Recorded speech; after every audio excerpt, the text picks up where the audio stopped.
যুক্তরাষ্ট্রকে পরাজয় মেনে নেওয়ার আহ্বান ইরানের। হরমুজ প্রণালীকে নিজেদের ভূখণ্ড ঘোষণা করতে চান ট্রাম্প। ইন্দোনেশিয়ায় 7.7 মাত্রার ভূমিকম্পে অন্তত 38 জনের প্রাণহানি, এখনো ধ্বংসস্তূপে চাপা অনেকে। বাংলাদেশে থাকা 3 লাখের বেশি রোহিঙ্গা রাখাইনের শর্ত সাপেক্ষে ফিরিয়ে নেয়ার আশ্বাস মিয়ানমারের। ইরান যুক্তরাষ্ট্রের চলমান বৈরিতার কেন্দ্রে আছে হরমুজ প্রণালী। বৈশ্বিক জ্বালানি সরবরাহের অন্যতম গুরুত্বপূর্ণ এই নৌপথকে যুক্তরাষ্ট্রের ভূখণ্ড হিসেবে ঘোষণা দেওয়া হবে। মার্কিন প্রেসিডেন্ট ডোনাল্ড ট্রাম্প কথা বলেছেন, যা নিয়ে তৈরি হয়েছে নতুন উত্তেজনা। ইরানকে পরাজিত করার পর শিগগিরই হরমুজ প্রণালীকে যুক্তরাষ্ট্রের ভূখণ্ড হিসেবে ঘোষণা করা হবে। বর্তমানে মার্কিন অবরোধের কারণে ইরানের অনুমতি ছাড়া কোনো জাহাজ হরমুজ দিয়ে চলাচল করতে পারছে না। নিউ ইয়র্কের গার্ডেন সিটিতে এই সমাবেশে জ্বালানির দাম আরও বাড়তে পারে মার্কিনীদের সতর্ক করেন ডোনাল্ড ট্রাম্প। বলেন, ইরান যাতে পারমাণবিক অস্ত্র তৈরি করতে না পারে সেজন্য এই বাড়তি খরচ মেনে নিতে হবে। ট্রাম্পের এই বক্তব্যের কড়া প্রতিক্রিয়া জানিয়েছে ইরান। দেশটির উপপররাষ্ট্রমন্ত্রী কাজেম গারিবাবাদী বলেন, ইরানের নির্দেশে হরমুজ প্রণালী খোলা বা বন্ধ হবে। যুক্তরাষ্ট্র পরাজয়ের বাস্তবতা না মানা পর্যন্ত অবরোধ কার্যকর রাখবে ইরান। এদিকে প্রায় প্রতিদিনই হরমুজ প্রণালীতে কোনো না কোনো তেল ট্যাঙ্কারে হামলা বা দিক পরিবর্তন করিয়ে দেওয়ার ঘটনা ঘটছে। সবশেষ শুক্রবার রাতে একটি বাল্ক ক্যারিয়ার অজ্ঞাত প্রজেক্টাইলে আঘাত হেনেছে, এতে হতাহতের খবর নেই।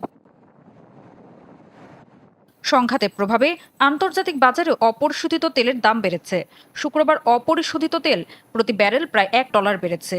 আর যুক্তরাষ্ট্রে প্রতি গ্যালন গ্যাসোলিনের গড় দাম দাঁড়িয়েছে প্রায় $4.8, যা গেল বছরের তুলনায় 29% বেশি। সমুদ্রে ভাসছে গাঢ় বুদবুদময় তরল। নোনা পানিতে ভেসে থাকা এই আস্তরণ জ্বালানি তেল, এতে বাড়ছে উদ্বেগ। হরমুজ প্রণালীতে কেশম দ্বীপের দক্ষিণ প্রান্তে ছড়িয়ে পড়েছে বিশাল তেলের আস্তরণ। অপেক্ষাকৃত হালকা তেলের স্তর ছড়িয়ে পড়েছে প্রায় 160 কিলোমিটার এলাকায়। আরও একটি তেলের আস্তরণ শনাক্ত হয়েছে ইরানের সিররি দ্বীপের কাছে। কেশম দ্বীপ থেকে প্রায় 100 কিলোমিটার দক্ষিণ পশ্চিমে অবস্থিত সিররি দ্বীপ ইরানের গুরুত্বপূর্ণ তেল ও গ্যাস উৎপাদন এলাকার একটি। কেশম দ্বীপের তেল দূষণের সম্ভাব্য উৎস হিসেবে উঠে এসেছে লাইবেরিয়ার পতাকাবাহী শুকনো পণ্যবাহী জাহাজ মিনোয়ান পাইওনিয়ার। প্রায় 2 সপ্তাহ আগে ওমান উপকূলের কাছে হরমুজ প্রণালী দিয়ে যাওয়ার সময় অজ্ঞাত কোনো প্রজেক্টাইলের আঘাতে জাহাজটি ক্ষতিগ্রস্ত হয়। এ ঘটনায় একজন নাবিক নিখোঁজ হন। মিনোয়ান পাইওনিয়ারকে উদ্ধারে পাঠানো টাগবোটটি জাহাজের কাছে পৌঁছাতে পারেনি বলে জানিয়েছে উদ্ধার অভিযানের সঙ্গে যুক্ত এক সূত্র। জাহাজটি পাথরে আটকে আছে। তবে রয়টার্স জানায়, ইরানি কর্তৃপক্ষের অনুমতির জটিলতার কারণে টাগবোটটি সেখানে পৌঁছাতে পারেনি। এদিকে হরমুজ প্রণালীর বাইরে ওমানের উপকূলেও রুশ অপরিশোধিত তেল বোঝাই ক্যারোলিন বেজেঙ্গি নামের একটি ট্যাঙ্কার আটকে গিয়ে সংরক্ষিত সামুদ্রিক এলাকায় তেল ছড়াচ্ছে। এর বিস্তার প্রায় 2000 বর্গ কিলোমিটার হতে পারে বলে ধারণা করা হচ্ছে। তবে সমুদ্রে এই তেল ছড়ানোর ঘটনার সঙ্গে ইরান যুক্তরাষ্ট্র সংঘাতের কোনো সম্পর্ক পাওয়া যায়নি বলে দাবি করেছে রয়টার্স। সংঘাতের কারণে উপসাগরে তেল ছড়িয়ে পড়ার ঘটনা পর্যবেক্ষণ ও পরিষ্কার পরিচ্ছন্নতার কাজও কঠিন হয়ে পড়েছে। বিশেষজ্ঞদের সংখ্যা, দ্রুত ব্যবস্থা নেওয়া না গেলে সামুদ্রিক প্রাণী, উপকূলীয় পরিবেশ ও স্থানীয় জীববৈচিত্র্যের ওপর দীর্ঘমেয়াদী প্রভাব পড়তে পারে। ভোরের নীরবতা ভেঙে হঠাৎ কেঁপে ওঠে চারপাশ। তুলতে শুরু করে ঘরবাড়ি সহ সব স্থাপনা।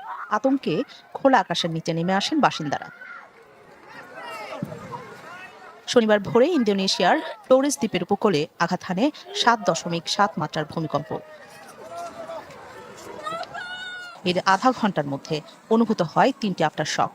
এগুলোর মাত্রা ছিল 5.9, 5.6 ও 6.1। সবচেয়ে বেশি ক্ষয়ক্ষতি হয়েছে ফ্লোরেস দ্বীপের মাউমেরে ও আশপাশের এলাকায়। ভবনে আটকে পড়ে বাঁচার আকুতি ভেসে আসছে বিধ্বস্ত ভবনগুলো থেকে।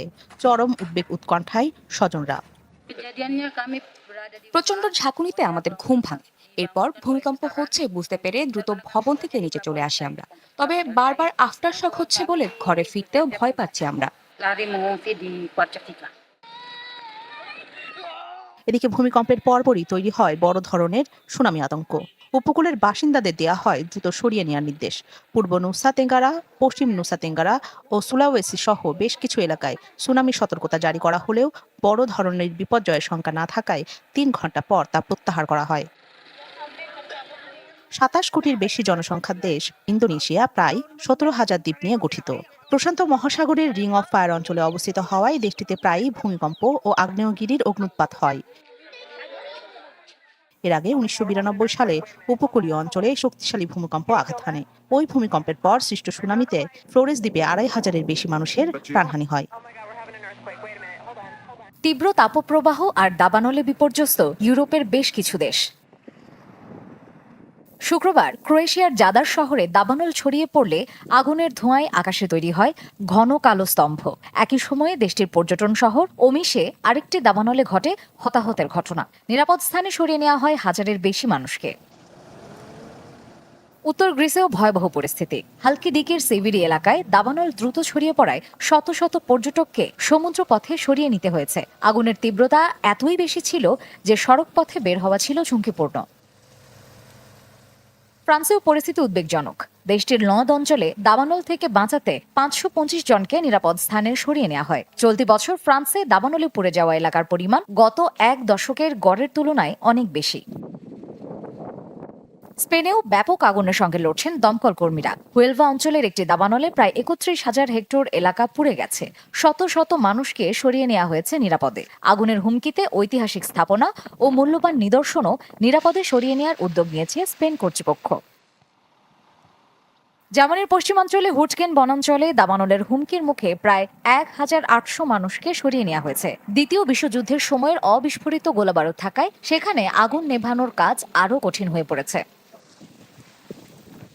2026 সালে এখন পর্যন্ত ইউরোপের বেশ কয়েকটি দেশে দাবানলে পুড়ে যাওয়া জমির পরিমাণ গত 15 বছরের তুলনায় রেকর্ড পর্যায়ে। শুধু ফ্রান্সেই আগস্টের শুরু পর্যন্ত প্রায় 99,000 হেক্টর এলাকা পুড়েছে। ইতালিতে প্রায় 79,000, পর্তুগালে প্রায় 48,000 এবং গ্রিসে প্রায় 24,000 হেক্টর এলাকা ক্ষতিগ্রস্ত হয়েছে। ইউরোপীয় ইউনিয়নের জলবায়ু পর্যবেক্ষণ সংস্থা সতর্ক করে বলেছে, মধ্য ও পূর্ব ইউরোপের বহু অঞ্চলে দাবানল পরিস্থিতি চরম পর্যায়ে পৌঁছেছে। বিশেষজ্ঞরা বলছেন, দীর্ঘস্থায়ী তাপপ্রবাহ, বৃষ্টির ঘাটতি ও মাটির আর্দ্রতা কমে যাওয়ায় বন ও ঘাসভূমি অত্যন্ত দাহ্য হয়ে উঠেছে। ফলে গ্রীষ্মের ছুটির মৌসুমে ইউরোপের জনপ্রিয় পর্যটন কেন্দ্রগুলোতেই এখন সবচেয়ে বড় আতঙ্ক হয়ে উঠেছে দাবানল।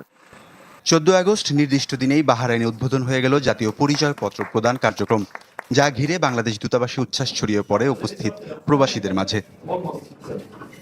রাষ্ট্রদূত মোহাম্মদ রইস হাসান সরোয়ার এনডিসি এর সভাপতিত্বে অনুষ্ঠানের প্রধান অতিথি ছিলেন নির্বাচন কমিশনার আব্দুর রহমান এল মাসুদ। উপস্থিত ছিলেন বাহরাইনের সংশ্লিষ্ট সরকারি কর্মকর্তা, নির্বাচন কমিশনের প্রতিনিধিরা।